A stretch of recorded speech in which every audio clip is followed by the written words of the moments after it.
Hello and welcome to another episode of Right at 8 from Bakul Foundation. Hello Sushri, hello Biswabhusana. Good to see you guys. I'm sure there are others and I'm very happy to see all of you. First of all, my greetings to all of you on the occasion of International Tiger Day. Now, why this talk today? Now, we are celebrating International Tiger Day also because the tiger is endangered, right? And we are trying to ensure that the tiger is protected, conserved, and the numbers of the tiger increases. And this talk today will be looking into how did the tiger get endangered in the first place? I mean, one would imagine that there must have been a time when there were plenty of tigers, and though there would be the occasional hunting and there would be encounters between humans and the tiger, it would not really lead to, the numbers decreasing to a point where they become endangered, as in at the risk of extinction, right?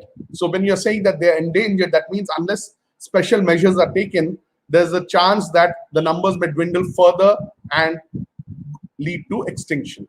Now, how did this happen in the first place? So today's talk will look at that.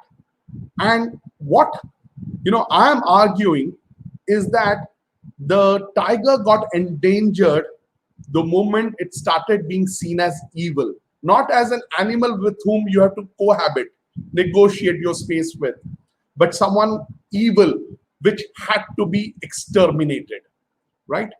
I mean, the way you think about terrorists today, okay, or some people think about terrorists, not necessarily all of us, right? Because the moment you construct something as evil, as something that is out to kill you, in a way you carry the justification of killing it under the pretext of defense, right?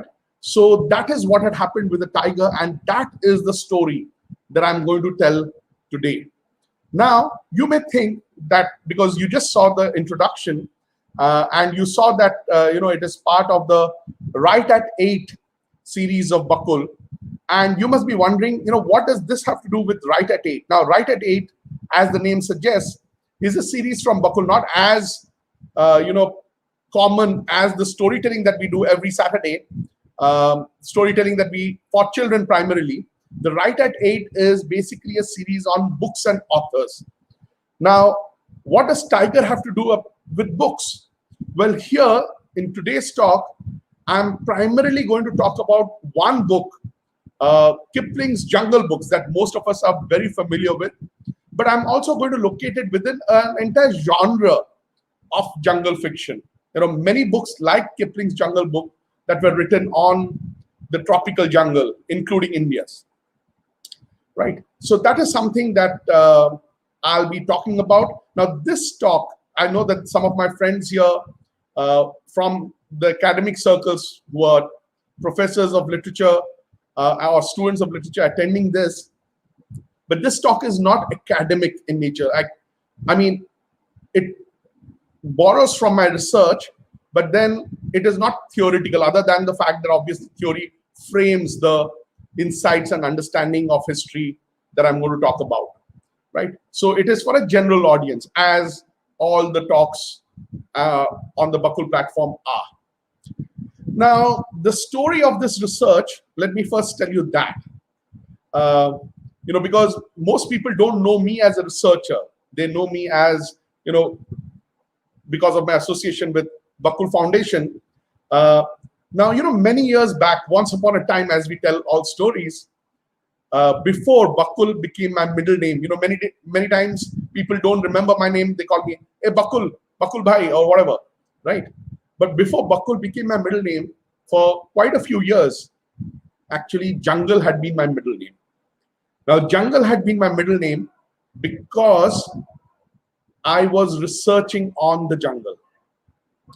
Now, this again goes back to many years back, even earlier than that. What happened is, when I was in 11th and 12th, I was supposed to be studying for engineering. Okay, but somewhere in between, I decided that I don't want to be an engineer. I want to, of course, I was very ambitious then. Now I'm much more tempered. I thought that, I will write and I will try and, be a revolutionary and try to change the world. Of course, I could not tell my parents that, right? That I don't want to be an engineer and I want to be a revolutionary, or I want to do this, that. They would think that I'm mad. So I told my father that I'll be a professor like you. Okay. So after my master's, a few years later, after I had done with my master's in English, I thought I would start my NGO and start the process of change making, which happened many years later. But after my MA, when I told my father this, my father obviously was justified in getting back to me and saying, well, you had said that you want to be a professor, and now you're saying you want to have an NGO. You're behaving like a butterfly, right? And I don't blame him, right? So that is when I thought, okay, so maybe I have to wait till I can convince himself and myself that I'm ready for this. And I enrolled in the MPhil program of the Department of English at Utkal University that time. I'd done my master's in Hyderabad, come back, hoping to start my NGO, but this is what happened.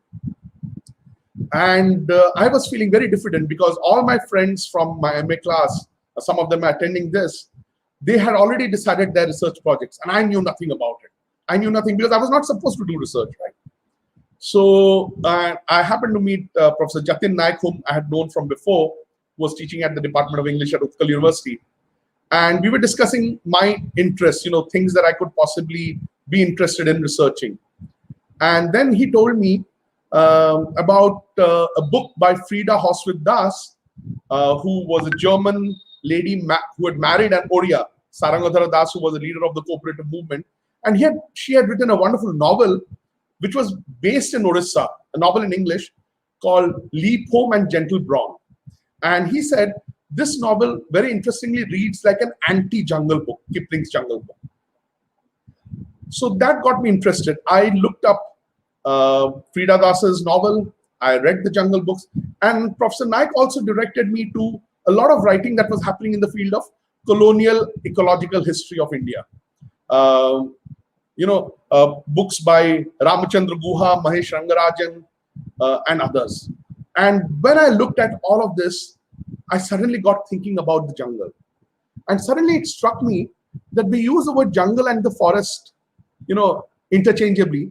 But then I started noticing that why is it that it's only in the tropics that we call a forest a jungle? It's only in South America, Africa, India that we call a forest a jungle.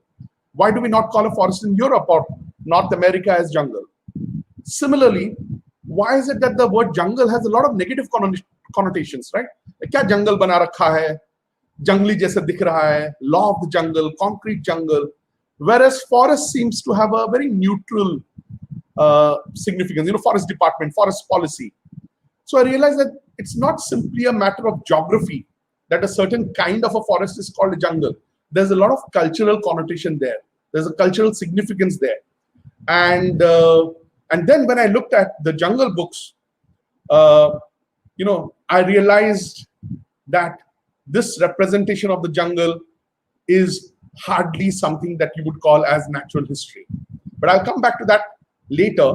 But as I said, I realized that this negative imagining of the jungle seemed to have happened in the late 19th century. As I was reading up the environmental history, I also realized that it is in the late 19th century when the Forest Department was ironically created for the first time, when the forest laws were enacted for the first time, and that is when the term, that is when the jungle gets these negative connotations, right? And now the history to it is in the early 19th century, the Navy was the primary form of warfare, right? Like it is airfare now, and some would say bioterror, but then anyway. So for the Navy, they needed a steady supply of oak, which was not there anymore in Europe. And they started looking at the forests of India. But the real demand really happened when railways started, after 1850. 1853 was the first rail line, right? So that is when you needed the sleepers. On the railway tracks, you had the sleepers on which the rail lines went. And to make these rail lines, you needed those sleepers. And that required a steady supply of timber. And that is when the Forest Department was founded, not to conserve forests, but actually to ensure that there is a regular supply of timber for the railway. So it was actually a commercial enterprise.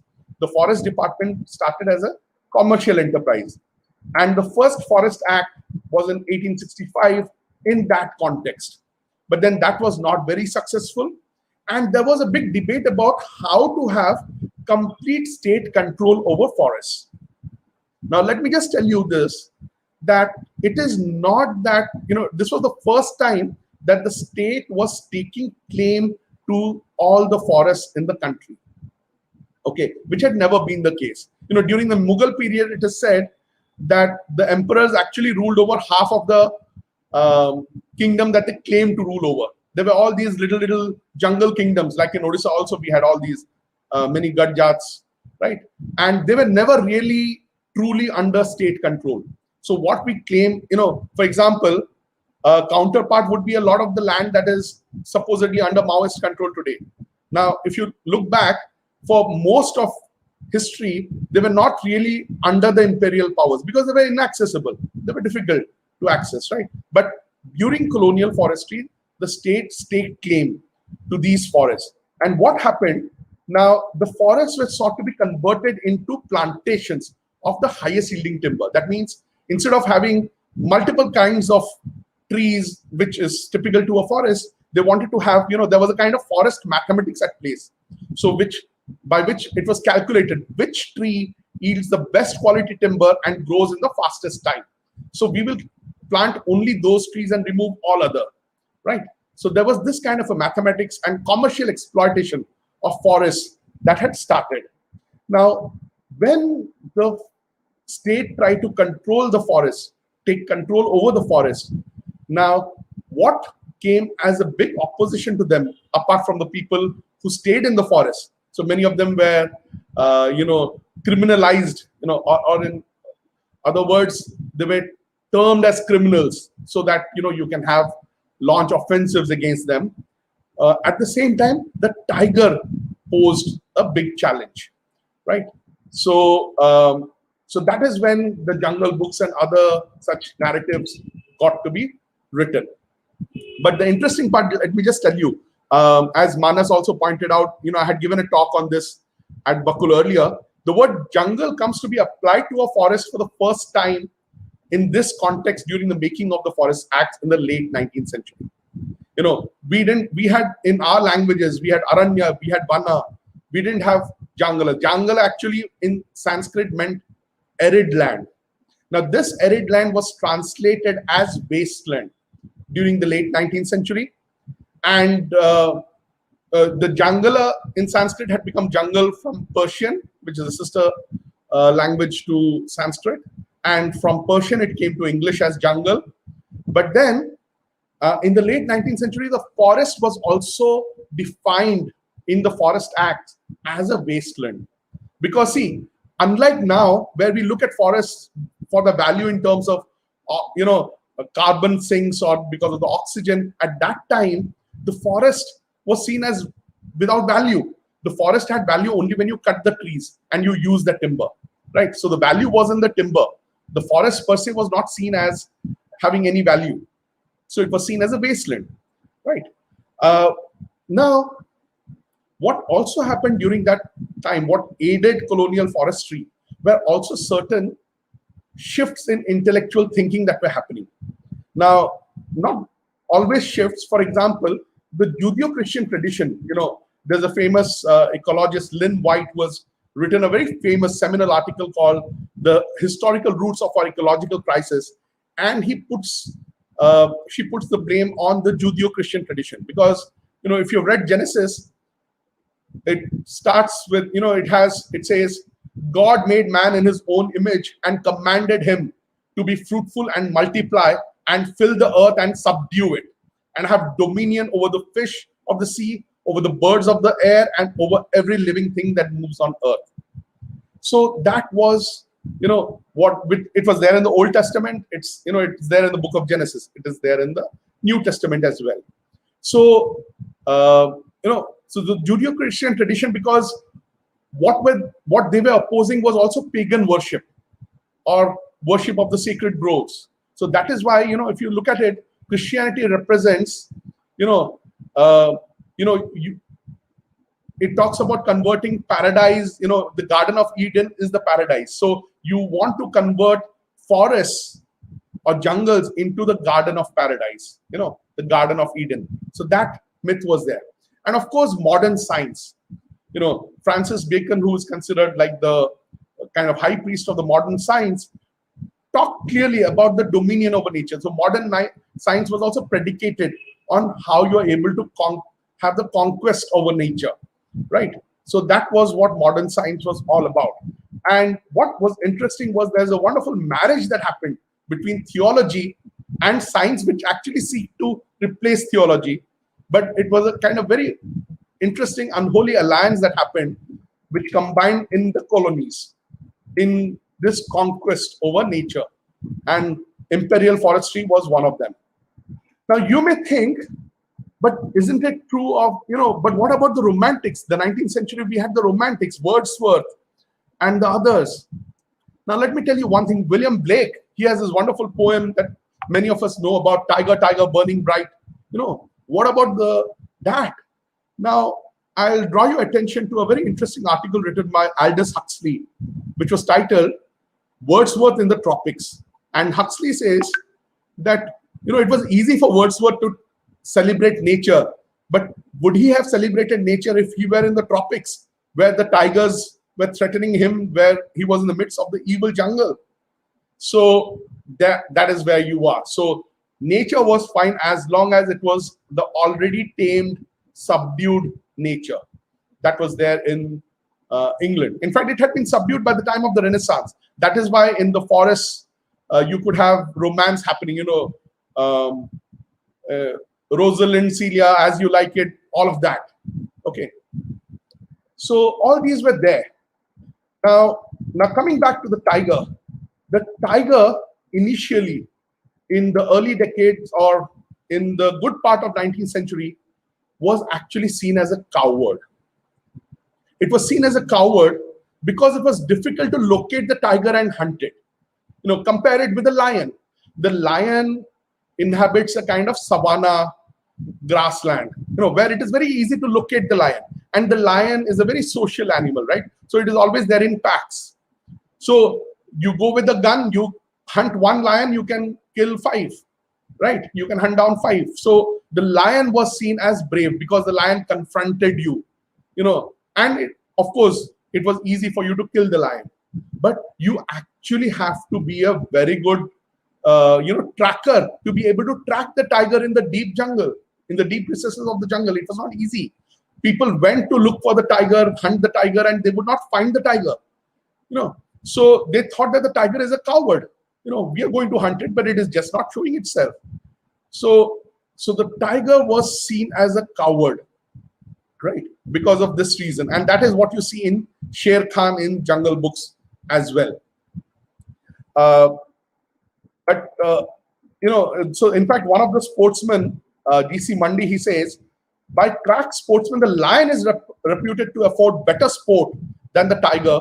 His attack is more open and certain. And that is what happened. But then, as it would happen, the lion, because it was so easy to hunt, the lion became endangered pretty soon. By the 1880s, there was already licensing in Africa to kill lions. Anyone could just not kill as many lions as you wanted. It is when the hunt became problematic in Africa particularly that they started talking about the hunt in euphemistic terms. So you invent the notion of a treasure hunt. See, it's very interesting, right? The treasure hunt, as we all know, appropriates the language of the hunt. And one of the most famous first novels to talk about a treasure hunt was King Solomon's Mines by Rider Haggard, who was a friend of Kipling. And so Rider Haggard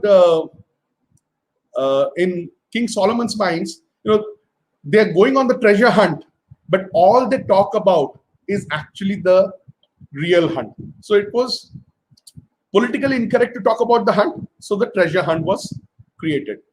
A few decades later, when shooting with a gun becomes politically incorrect, because again the tiger was already endangered, you start shooting with a camera. Again, the language is appropriated, right? And shooting with a camera seems a better way to capture tigers than shooting with a gun. But anyway, we won't go into that right now. But as I said, so the tiger was inevitably the new target for hunters and sportsmen. They are called sportsmen, by the way. I mean, we have Olympics as a sport, we are having all these sports. But at that time, it was seen as a big sport, colonial masculinities. Just imagine now, for instance, what happens when any of us is depressed. Either we may end up going shopping, or we may eat good food, just to feel better.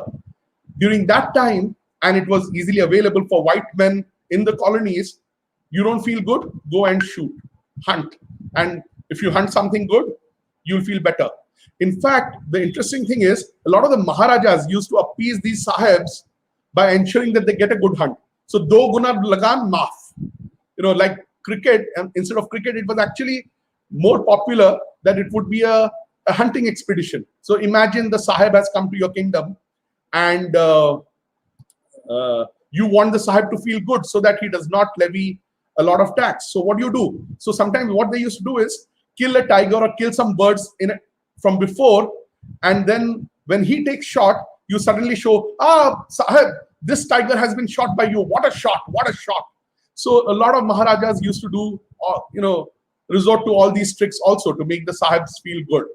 So, but, this was there because every white man in the late 19th century thought it was his duty to go to the tropics and to shoot wild animals, which were seen as game. Because remember, it was seen as sport, right? So you are a great sport if you are able to shoot animals. Wild animals, the more formidable the adversary, the better the sport, and the more formidable the sportsman if you are able to, conquer them. And at the same time, everyone who went to do shikar or who went to the tropics also thought it was his duty. It was his duty to write about it. And they all wrote about their shikar. So you had a mushrooming of shikar narratives in the late 19th century. And not just shikar narratives. There were all these boys magazines, only for boys. And the boys magazines were filled with all these hunting exploits. And not only that, there was also a kind of genre of jungle fiction that started. Where people like Kipling's Jungle Books, you had R.M. Ballantyne, who wrote The Coral Islands. He wrote Rider Haggard, I mentioned, many others. Now, in these jungle fictions, it was not just the Indian jungle. Initially, which started around the 1850s, it was the South American jungles, it was the African jungles, the Indian jungles, and also the Canadian frontier. So these were all, or the American frontier, these were all new frontiers that needed to be tamed, where exploration was happening. There was adventure, there was thrill. The Indian jungle was one of them. But then slowly, as it was not possible to hunt in many of these other forests, South America became independent also. Then the action shifted to India, the Indian jungles, right? And the tiger was the prime adversary. So that is how things had moved. The interesting thing is, by the early decades of the 20th century, when the jungle was already tamed. In fact, my research topic, the title of my PhD research was The Taming of the Jungle. Okay. Now, by the early 20th century, when the jungle was already tamed, what happened is writers started writing about new frontiers. So you had Edgar Rice Burroughs, who authored the Tarzan novels, which were obviously inspired by Mowgli and Kipling's Jungle Books. But at the same time, as he was writing the Tarzan novels, he also wrote books on the new frontier, that was space. So in fact, Edgar Rice Burroughs is considered the father of modern science fiction, right? Even in Star Trek, they talk about space as the last frontier. So as I said, initially the jungle was one of the frontiers, like the American frontier, but then slowly the jungle became the quintessential frontier. But after the jungle was tamed, space became the new frontier. But that is a separate talk I'll leave for later. Coming back to the jungle, I'll go fast over that. The problem with all these writings, this mushrooming of jungle fiction or shikar narratives, is that they presented natural history in fantastic ways. They could afford to do it because their readers, the audience for this literature, was in Europe or in America, and they had little exposure to what was actually happening. So anything you wrote, they would accept it, right, without contesting. And that had been true of most travel literature, across ages. So travelers always wrote about fantastic beasts, dragons, unicorns, etc. Because your audience, it is possible to write anything about foreign lands because your readers are not going to question, are not going to be able to verify, what you're reading. It happened as late as, the third decade of the 20th century. If any of you have grown up on the Phantom comics, which was again inspired by Tarzan and the Jungle Books, the Phantom comics are based, it again has a white man taming the jungle, but it is based in Africa. But the land is called Bengala, which is obviously Bengal. And in Bengala, you have Maharajas and you have tigers. Remember, it's Africa still. You have pygmies who are called the Bandarlog, right? So what, Lee Falk had done, the creator of the Phantom comics, is just all that was there in the imagination about the tropical jungles. He just put it together. But that is not what I'm talking about. As I said, I have already talked a lot, giving the context. But the main focus of my talk, which I will try and do over the next 5 minutes at least, is talk about a particular representation of the tiger in Kipling's Jungle Books. And I think that is very important because I feel that it is because of that particular representation that the tiger became particularly endangered. Now, on what basis am I saying this? I'll tell you something. I'll share another incident. When I was a kid, one of the first movies that I saw was Jaws by Steven Spielberg. And I remember I had this mortal dread, fear of sharks in the sea. Whenever there would be any talk about going on a sea journey, I would imagine the shark, eating up people and attacking the ships and all of that. Now, much later, I read that Peter Benchley, who authored the book, the novel Jaws, which was made into the film by Steven Spielberg, he actually started writing articles in National Geographic and other magazines correcting the image of the shark, of the great white shark. Because a lot of environmentalists claim that because of this representation of the shark in Jaws, a lot of people actually went out harpooning and the shark became endangered because of this representation. And that is the power of popular culture on us. And well, in the late 19th century, before we had cinema, before we had WhatsApp, before we had television, popular culture was essentially popular fiction. And when the popular fiction is taken seriously, like a book written by Rudyard Kipling, who was the youngest, who is still the youngest author to win the Nobel Prize for Literature. So he's someone who was taken very seriously, right? And if you look at local responses to the Jungle Books, people thought that this was natural history. This was the veritable truth about the jungle, about the animals represented there. Now, this perception, it was given this mask of scientific truth, whereas it was actually a kind of pseudoscience. Because as his biographers have pointed out, Kipling actually never went into the jungle. He never familiarized himself with the jungle as his contemporary reviewers, as his contemporary readers thought that he was.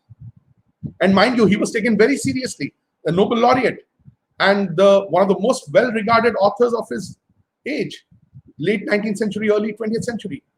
And this person is representing the jungle in a particular way, and people are taking it as the gospel truth. So if Jaws was responsible for the shark becoming endangered, I don't think it is far-fetched to think of the tiger becoming endangered because of its representation in the Jungle Books. But then some of you must be thinking, what is it about this representation, okay, that made it so endangered?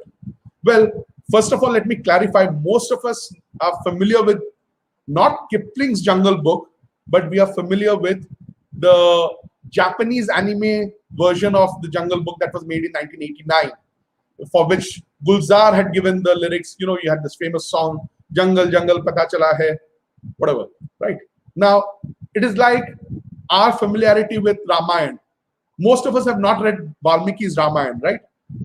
Our perception of the Ramayana is to a great extent shaped by Ramanand Sagar's Ramayana, which was again shaped primarily by Tulsidas's Ramcharitmanas, right? So similarly here, of course, in whichever version of the Jungle Book that you've seen, in recent versions, of course, there has been an attempt to correct the description.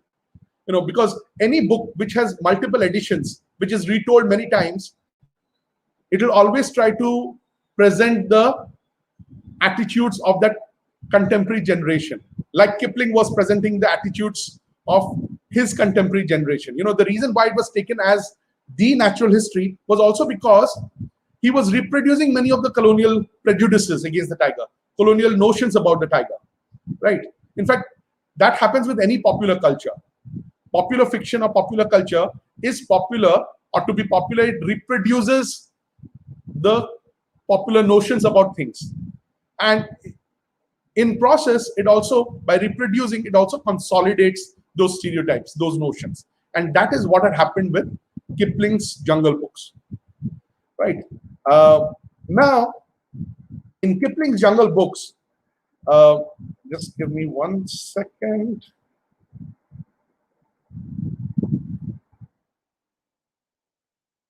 Yeah. So, from the very beginning in Kipling's Jungle Books, the man-child, Mowgli, has his deadliest enemy in the tiger. But this tiger is not a symbol of ferocity as we would imagine. Okay. This tiger cuts a ridiculous figure from the very beginning, from the moment it is introduced, because even a full-fledged tiger cannot pounce on a weak child who can barely walk. Imagine the tiger is that powerless. You know, it's like he's full of sound and fury, signifying nothing. Okay. He is not respected by the jungle at all. And I'm talking here about Kipling's Jungle Book, by the way, not the Japanese version, right? He's called a lungri, you know, someone who is, langra, you know, so who's crippled. He's called a fool. He's called a lame butcher, right? A hunter of little naked cubs. Imagine. So he is not a symbol of ferocity. There's no respect at all for the tiger. He's a hunter of little naked cubs, right? So suggesting that the merciless savagery and the inveterate hatred for mankind that the tiger seems to have. In fact, from the very first story, you know, Sher Khan obsessively wants to kill the man cub, but he does not seem to have the power to do so. Okay. So what does he do? He shouts at the mother wolf. He can't even fight with the mother wolf for the child. Okay. And because he cannot get at Mowgli himself, he tries to provoke the young wolves to go against Mowgli and to give Mowgli to him. So that is what Sher Khan is presented as. Okay. Complete caricature. Okay. There's a story titled Tiger Tiger in the Jungle Books, and you would think that obviously it evokes of Blake, but this is just the counterfoil to Blake's representation of the tiger. He's just an outright coward. Okay. And in fact, he dies, Sher Khan dies, you know, from an onslaught of the cows and buffaloes engineered by Mowgli. But one notion is reiterated throughout, and that is that tigers are man-eaters by nature. That every tiger is a man-eater by nature. And that is why all Sher Khan wants to do is to get at Mowgli. By the way, as some readers say, Sher Khan, the name Sher, of course, for the tiger, but the Khan is not because I read somewhere that, you know, because he's the king of the jungle or something like that. In the late 19th century, there were the Anglo-Afghan wars. And that was important because British India wanted an emir in Afghanistan who was on their side. Okay, and the emir who was resistant was Sher Ali Khan. And in that context, Sher Khan gets his name. Anyway, coming back to Sher Khan. So he is a man-eater completely. And the stories also show that man's feelings of animosity towards a tiger are not unique. Of course, by man, they meant the white man, right? The white man's feelings of animosity towards a tiger are not unique. All the other animals seem to share the same animosity. And the other animals dislike the tiger because, unlike them, the tiger kills not just for food, but also for greed and spite, right? Like killing of man. Now, there is a story in the Jungle books called How Fear Came, which was, if you've read Just So Stories, which is another book by Kipling, which seems to be more in that vein, it is an origin myth. It's an origin myth about how the tiger got its stripes. And in this origin myth, at the beginning, the jungle is a paradise. Okay. And it's a utopia. And there's Tha, the lord of the jungle, who appoints the first of the tigers as the master and the judge of the jungle. Not the lord of the jungle. The lord of the jungle is Tha. He appoints, mind you, appoints, not the tiger is not elected. Others don't consider him the master or the judge. But Tha appoints the first of the tigers as the master and judge. But when a buck, pushes him, the first of the tigers forgets that he's the judge and he kills the buck. This was the first time death came to the jungle. Before that, it was all paradise. The animals never fought with each other. There was no death. Now, with death came man.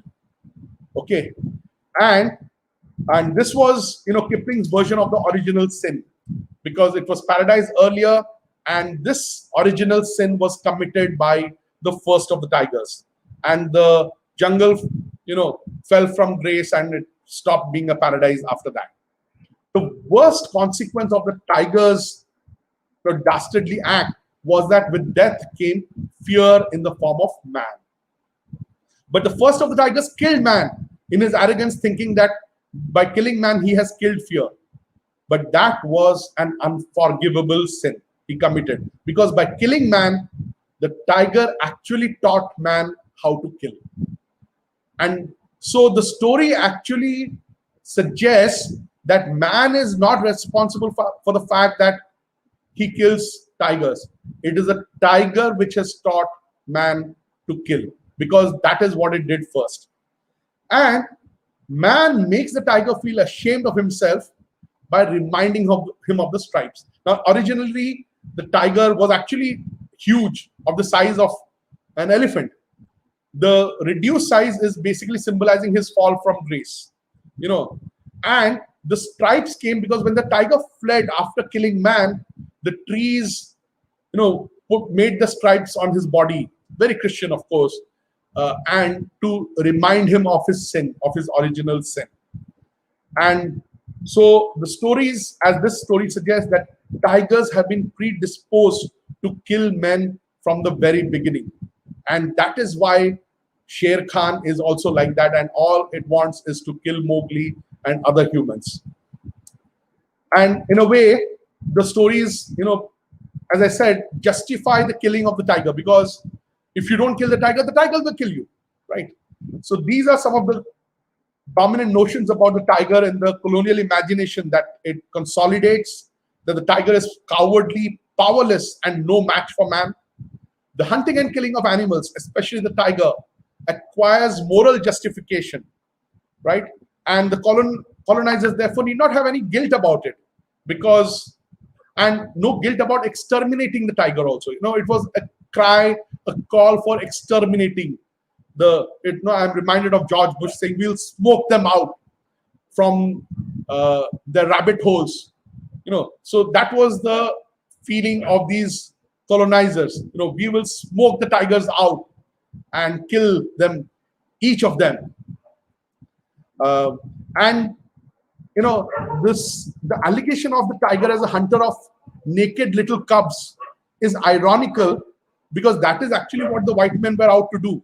They killed the cubs of tigers also, because they wanted to exterminate the entire species, because every tiger was a man-eater for them.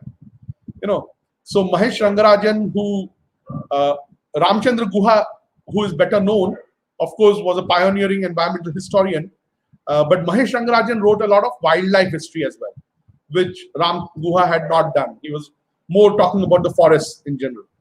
And Mahesh Rangarajan talks about how the decline of the tiger, the species, was brought about by a combination of official schemes for extermination and hunting for trophies by European sportsmen. You could get as much as 300 rupees. Imagine in the 19th century, 300 rupees.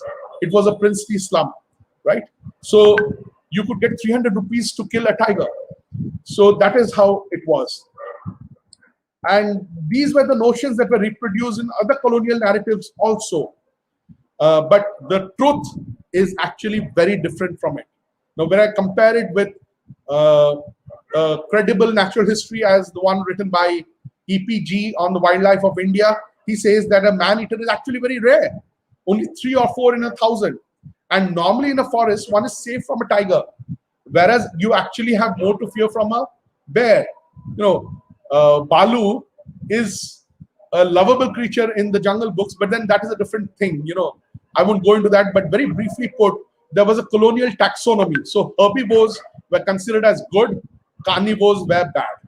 So a bear, which is likely to maul you, even if it doesn't kill you if it sees you in the forest, was seen as good because it is a herbivore, right? But coming back to this, what is interesting, of course, is these colonial notions that the Jungle Books reproduced and consolidated. And mind you, it was a children's book as well. And it had the endorsement of the parents. So parents wanted, in fact, the historian Eric Hobsbawm says that his mother wanted him to join the Indian Forest Department because she loved Kipling's Jungle Book. And she thought that by his joining the Forest Department, she could get closer to the jungle that she had read about. So that is how parents looked at Kipling's Jungle Book, right? So the people who grew up on Jungle Book and the other books inspired by it. But there were Phantom comics, there were the Tarzan novels, there were many others. There were, of course, many retellings of the Jungle Books. In fact, Tarzan, if you've read Tarzan, in the first Tarzan novel, Tarzan of the Apes, Edgar Rice Burroughs defines Tarzan, and he says that the apes gave him the name Tarzan because Tarzan in the ape language meant white skin. So that is how it was. But then by the time of Corbett, there were two things that had happened. The tiger was already endangered. And that is why we had the first sanctuary, the Corbett National Park in the 1930s. Right? The tiger was already endangered. But before that, when the lion was not there to hunt, the tiger already had become the highest form of sport. Because as you went into the forest to take control of the forest, as the encounter with the tiger increased, you realize that tiger is not really a coward, right? As they got to know more about the tiger. So the tiger, ironically, the jungle becomes innocent, the jungle becomes romanticized when the jungle has been tamed. The tiger becomes romanticized when the tiger has been almost decimated, is not a threat anymore. No, that is the irony that we have. But then Corbett talks about, when he writes, he says that he's trying to correct the colonial image of the tiger as a man-eater. And he says that specifically in the preface to his first book, The Man-Eaters of Kumaon. And he tries to say that, all these descriptions of as cruel as a tiger, as bloodthirsty as a tiger, they're all wrong. And he says that, that needs to be corrected. But Corbett is a very interesting story in himself. Of course, by then, the image of the tiger had changed. A lot of people know Corbett as a conservationist, right? But then, he's also known for his shikar narratives, for hunting man-eaters. As Sujit Mukherjee, who planted the seed of suspicion in me, told me, Is it that Corbett started shooting practice with man-eaters? I mean, how is it that he writes only about shooting man-eaters? And that got me thinking. And I realized, there is, and a lot of people, even Mahesh Rangarajan has written about how Corbett started out as a hunter and later he became a conservationist. That's a fact. Okay. But what no one seems to have thought about is that Corbett started writing about his hunting when he had already become a conservationist. If I'm already a conservationist and I'm talking about hunting, which I had done 30 years back, 40 years back, when my attitudes may have been different, but now I'm a conservationist, how will I represent that hunt? Now, that is a talk for a later occasion. If we are interested, I think I will end my talk with this. If anyone has any questions, you can ask, and I will be happy to answer.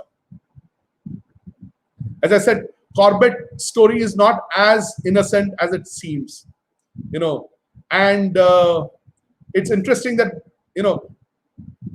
you can say that he killed man-eaters. You can also say that whatever he killed was called a man-eater. I'll leave the suspicion on Corbett at that. Any questions anyone has, or any comments anyone wants to?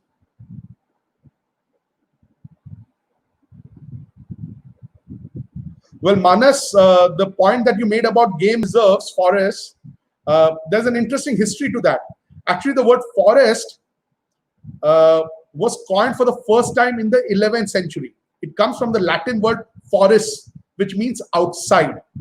So the forests were different from the woods in England. Okay, now this happened after the Norman conquest. And mind you, there's a strong connection there. After the Norman conquest comes Robin Hood as well. Robin Hood of Sherwood Forest, right? These were people who were outlawed, who were off limits. So the first forests were actually an area that was enclosed to ensure that the royalty could hunt. So the difference between a forest and a wood was a wood had trees, but a forest also had game to hunt. So if we did not have game, it was not called a forest. So from the very beginning, forests were never to conserve forests. Forests were always to ensure that the powerful got what they wanted most from the forest. In the 11th century, it was game to hunt, like venison, deer. And in the late 19th century in India, it was timber for railways and other commercial enterprises.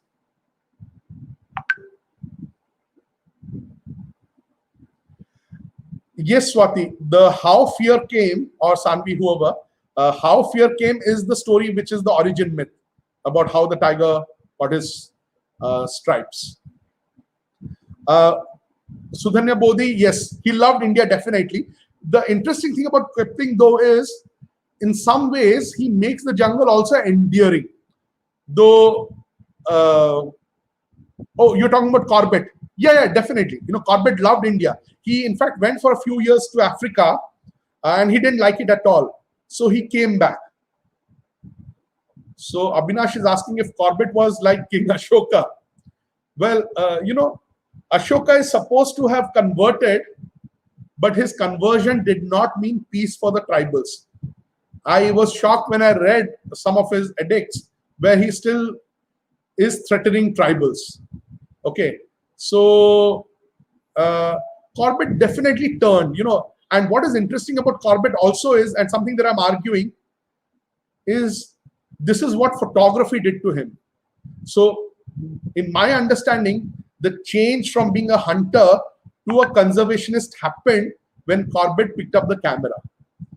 When you start shooting with your camera and not with a gun, you are not looking in terms of conquest, but you're looking in terms of you are appreciating other aspects of that animal, right?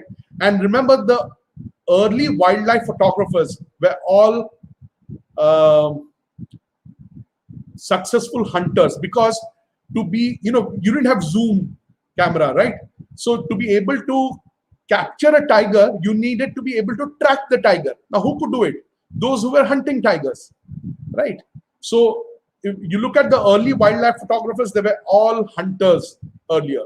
But then when you start picking up the camera, start shooting with your camera instead. In fact, the button was also called trigger, right? When you start pressing the trigger to capture, not to kill, you start seeing the tiger in a different light. Okay, why do we celebrate this day as national? Well, this is not National Tiger Day, this is International Tiger Day. And that is because apparently in 2010, there was a conference in St. Petersburg where leaders of many countries got together and they thought that they needed to do something to protect the tiger and to celebrate tigers. And that is why today is celebrated as, and this happened on this day. So nothing to do with what happened in India.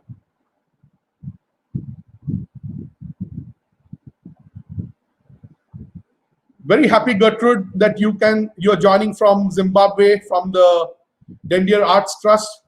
Well, I talked about trophy hunting and the treasure hunt in Rhodesia, which Zimbabwe was part of.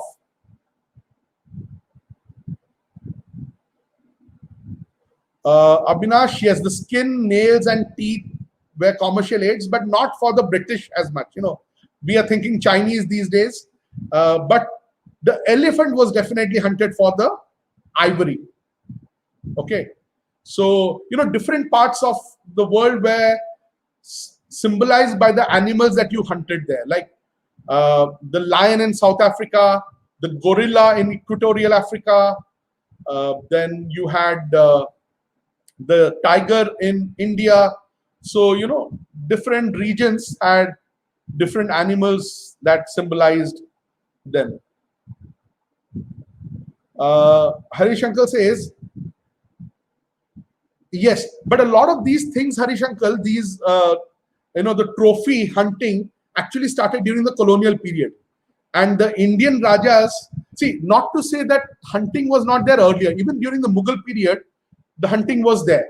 But what happened, and there's an interesting anecdote I read, I think Mahesh Rangarajan had written about it, that in the early days of the colonial period, before the British Empire took over India, when there was a sahib in a hunting camp and a tiger had attacked the camp, and this sahib actually had to send a message to the king, to the emperor, for permission to kill. So earlier, only the nobility or the emperors, the kings, and the aristocracy could hunt, could kill. Okay, of course, for sport. But with the British, what happened is any white man, you had the license. But the interesting thing there is the natives did not have access to a gun. It is only the white man who could shoot with a gun. Or the natives would do, everything. They would encircle the tiger in a place and get the white man to just go and hunt. So that is what used to happen. They will make everything possible, but they just cannot kill, because the white man has to feel the triumph of having killed the tiger.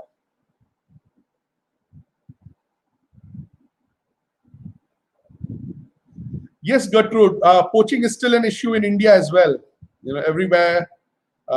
There's, of course, there's a lot of traffic there. Any other observations or questions? I'm just looking at the comments.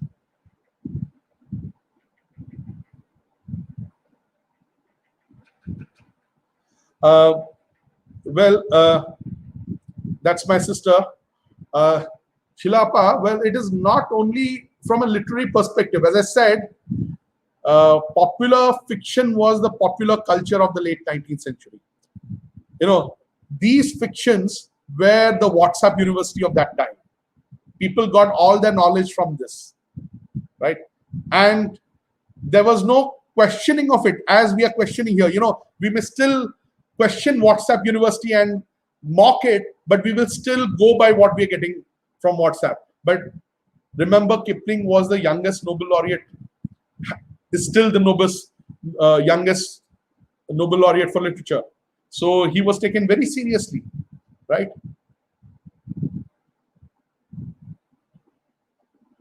Yes. Very interesting question, Akanksha. Well, the tiger, there is a person called Kailash Sankhala.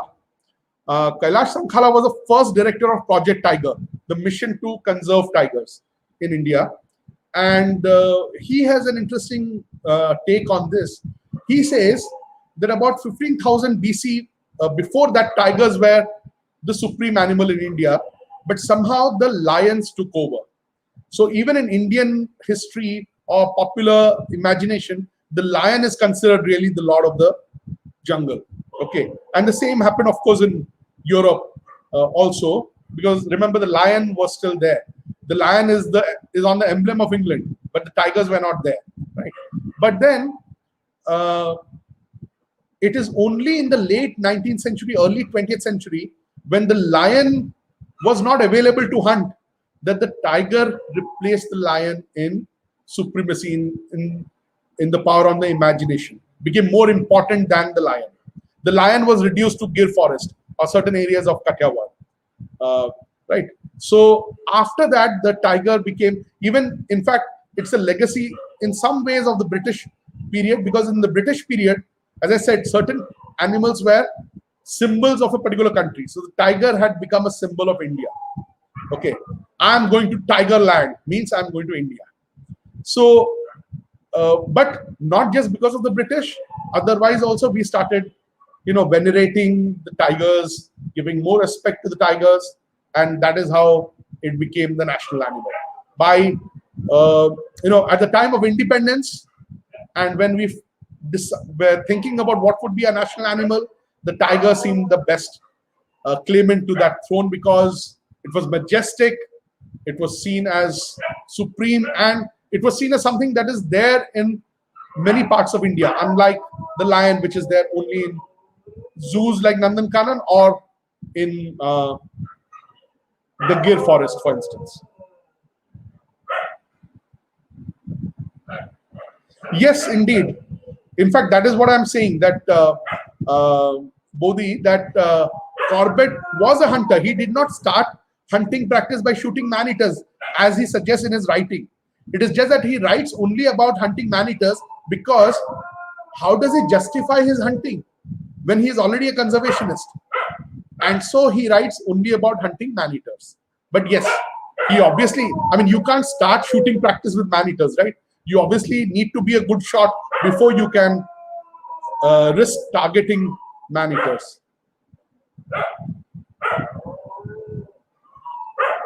Rekha, Manas, thank you for sharing this. Yes, in fact, in many places in Bengal, there was a nationalistic, there was this very popular folk song, folk epic, Rai Mangal, where they also talk about worshipping the tigers. That is there.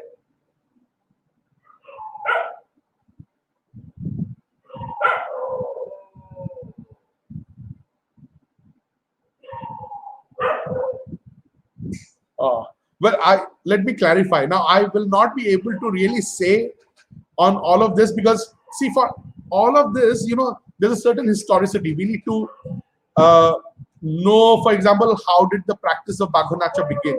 Because even if we talk about the importance of, Bagho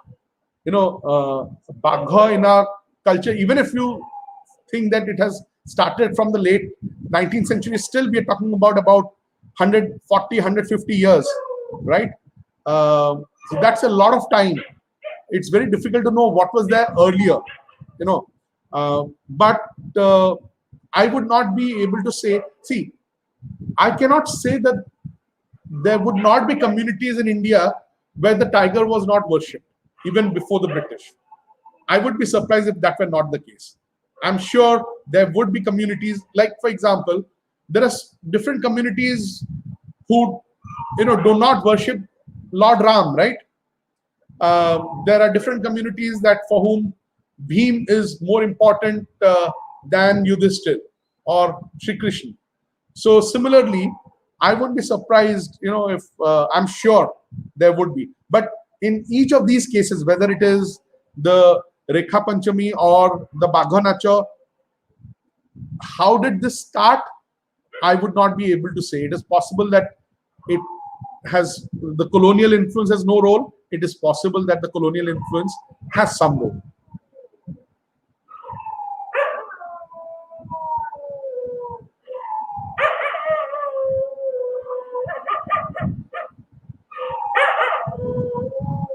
Tigers, let's see, what does this say?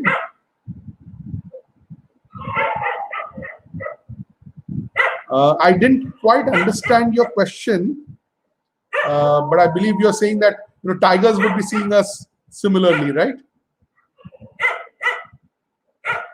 Maybe you can. I hope the dogs in my neighborhood are not affecting your listening to me. But is there anything else?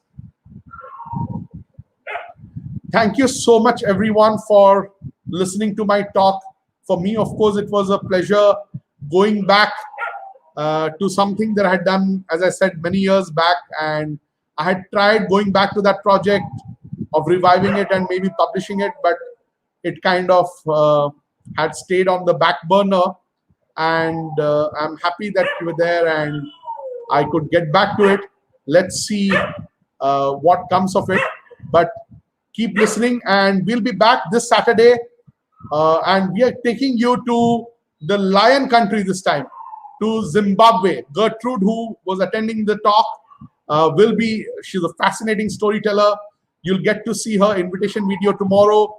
And Gertrude will be taking us to Zimbabwe on Saturday.